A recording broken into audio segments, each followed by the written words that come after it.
Okay, so I'm here with Jamil Powers. Jamil, we met because you're my hairdresser. Yes. Okay, so where are you from? I am from Dallas, Texas, but I have been living here in LA for 2 years. So we're now in a complex time. How have you found the situation during the last couple of weeks? It has been... It's odd. It's been good, but it's also been kind of sad at the same time. It's been good because it has given everybody, they have been able to have tough conversations. It also has opened up a lot of conversations amongst cultures and individuals. The bad thing is it's unfortunate that this movement has caused the riots. It's caused a lot of division and separation. It has exposed a lot of close circles, like people that didn't know that their friends and family were racist or hateful or thought differently than they thought. So, I mean, there are advantages and disadvantages. However, I will definitely take the good. I definitely think this is the perfect time for this type of conflict and also this type of conversation that we needed to have. Well, absolutely. And what would you say is the good right now? Well, the good thing is, this is going to sound so cliche, but a lot of people are woke.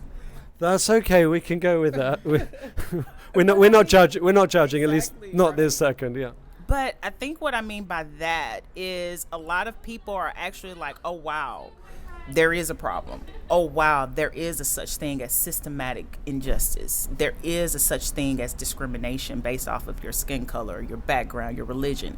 It's not just the gays versus the straights or the blacks versus the whites. It's kind of a whole entity, a whole way of thinking, a whole structure is now being questioned. A lot of legislation that has passed, I feel as though it should have been passed many years ago, and now they're just now passing them. For example, I believe it was Milwaukee or one of those states that just now passed that it was illegal for police officers to use a chokehold.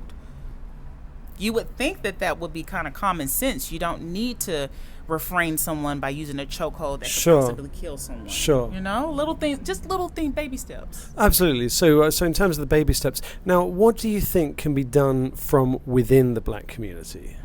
Like, what's the responsibility, and how can the community itself bring about change before we get onto the outside stuff?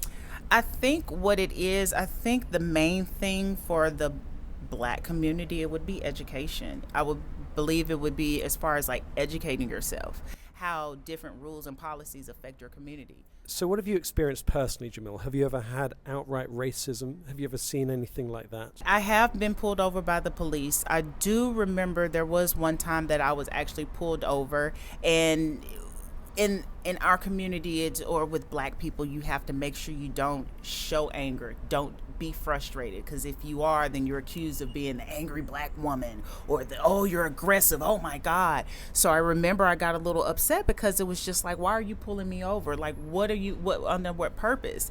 And the guy was just real belligerent, just rude to me. And in my mind, I'm thinking, if I was a Karen. Can you just explain what a Karen is, please? You told me about this the other day. I think it's really interesting. I'd never heard about it. So a Karen is your typical, like, white person, your old white lady, I should say, because you have your Kevins. Oh, so I'm a Kevin. Kevin's a good English name. Okay. You have your Kevins and you also have your Karens, but your Karens are your typical blonde-haired, blue-eyed white lady. Let me speak to your supervisor. The person who's always like, oh my gosh, you don't have a permit. You know, the Debbie Downers. Those are the Karens. So, but again, if I was a Karen, he would have been, oh my God, she's just upset that she got pulled over. There would be some sense of empathy on the police's part. But when it comes to African Americans or minorities, I'm not just going to say black people, but just minorities, there is lack of empathy. There's this automatic assumption that we are the aggressors. It's our fault, and because they have a badge, they have this badge of honor to where it's like, I have the right to talk to you and mistreat you any kind of way. And in our community, it sucks because that's not how all the other communities are treated. It's just us. And is there any difference between black policemen and white policemen? Is there any sense of overcompensation on the part of the black policeman? So here's my deal with regardless of your color, in our mind, all police officers are bad. And I know that there are good police officers. We get that, but they're bad. When you see an officer, regardless of the skin color, they're bad. The difference between a white and a black officer, I would say, is the fact that the black officer, in our mind, we think of them as like a flunky. Like, you're going to uphold your badge before you uphold your color. So we're here in Beverly Hills 90210, and just 2 weeks ago on a Sunday morning, there were signs all over, there were smashed windows, there were shopkeepers outside rapidly boarding up the shops. There were signs saying, the ACAB, all cops are bastards. There were big spray painted signs of pigs with lines through them. There was defund the police. What do you think the future might be? What do you think one change could be within the police force within America? I don't think that defunding would be actually the smart idea, because if you're going to defund the police, where the funding going to go? And we all know where that's going to go, in someone's pocket. But I don't think that defunding the police is a good thing. However, I do think that there need to be a better vetting system for the police officers. I think that if a barber has to go to school for 1,500 hours just to cut hair, I think that an officer needs to go to school longer than, in the state of Texas, 793 hours. I just feel like there needs to be a better vetting system. I think that there needs to be proper training. I also think that the police officers or people who want to be officers should not have been in war, combat. You have PTSD, you have other issues, so you can't expect someone who's been in war to go and pull someone over for a traffic violation and to know how to handle their aggression and their anxiety. Some critics will say that there were significantly less black people killed by the police, and like maybe even half as many. Now, how would you respond to that? I believe that that's absolutely false. I would love to see the numbers. I want to hear these critics give us the numbers of all these so-called police-involved shootings and murders that happen for non-blacks. And if that is the case, then why is it that all we see are black people? And what about the idea that 50% of black people are killed from within the community by other black people? I think with that, it is unfortunate. However, I believe that there's a bigger issue here. And what I mean by that is, if you take animals that were trained to be in the circus, and you train them to do tricks and do all this fancy stuff for the audience, and then all of a sudden you say, you know what, we're not going to have a circus anymore. Let's let them go.